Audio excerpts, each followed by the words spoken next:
I want to talk briefly about Gruss Betting Assistant, which you can find on the internet just running a search on Google for Gruss Betting Assistant. It's cheap and cheerful, £6 a month. I think there's a 7-day free trial, and it's a useful little tool. I've got a race open from today, not for any particular reason other than anything else, just to show you basically how it works in terms of Dutching.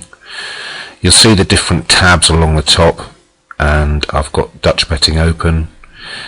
Fill in the profit required here, whatever amount you want, 5, 10, 15, 20, whatever it might be. Looking at this race, this is the 3:10 at Nottingham.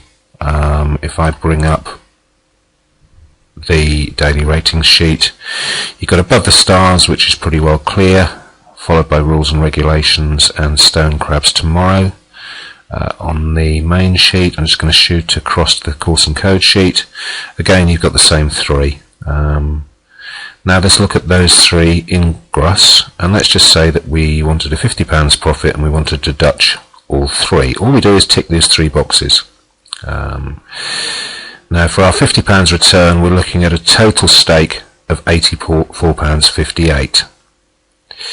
Now you may feel that the odds aren't good enough for you that way, and you may decide to give it a miss at about roughly 1 to 2. But you do have another option.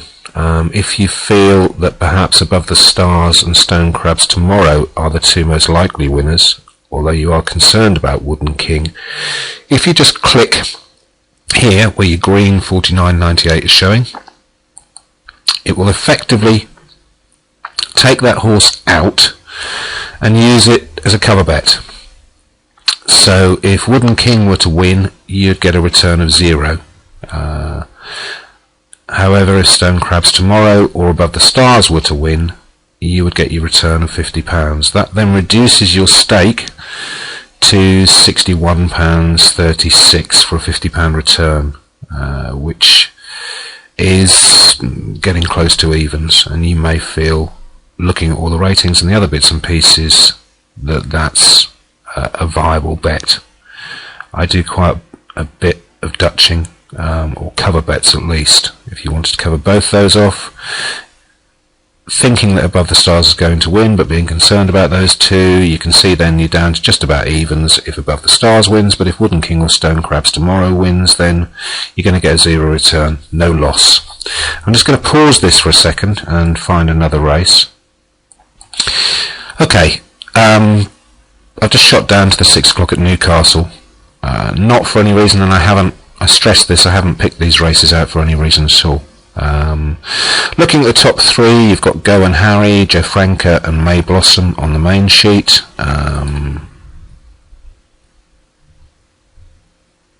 Here we are, and you've got the same three on the course and code. They're all pretty well clear when you look at it. All the green parts are in the right places, so let's have a look and see how they come out. You've got Joe Franca, Go and Harry, and the third one was May Blossom.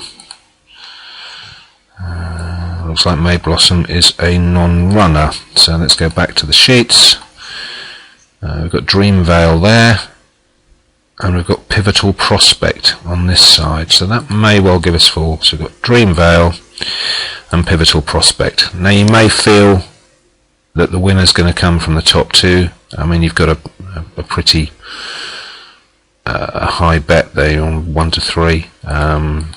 So if we take those two out, you're down to roughly 1 to 2 on the top two, but also you've covered off those two. Again, you may feel that those odds aren't suitable for you. It depends how you feel about the race itself, but it's a way of covering things off if you feel that there's a danger that a certain horse may beat your selections, and you can do that on any number of horses. Obviously the more you do, the worse the odds get for you. You're on a 1 to 5 there, but you've covered off 1, 2, 3, 4, 5, 6. You've covered off 6 horses with Joe Franca as your selection. So again, if you feel that the favourite, let's just say you may feel that Pivotal Prospect's going to win,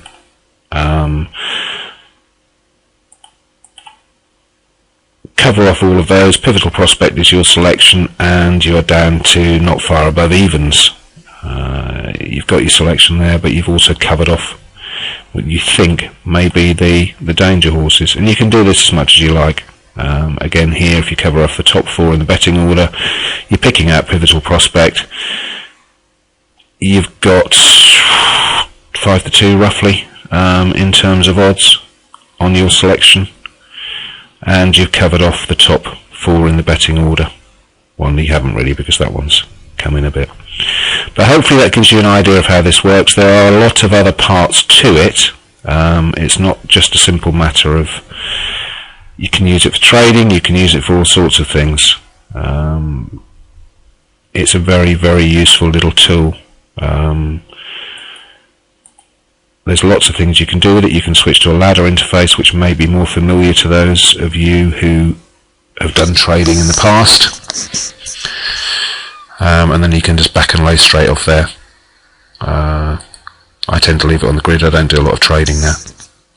Hopefully you'll find that of some use. I may put some examples up later on of horses or races that I'm actually doing something on today.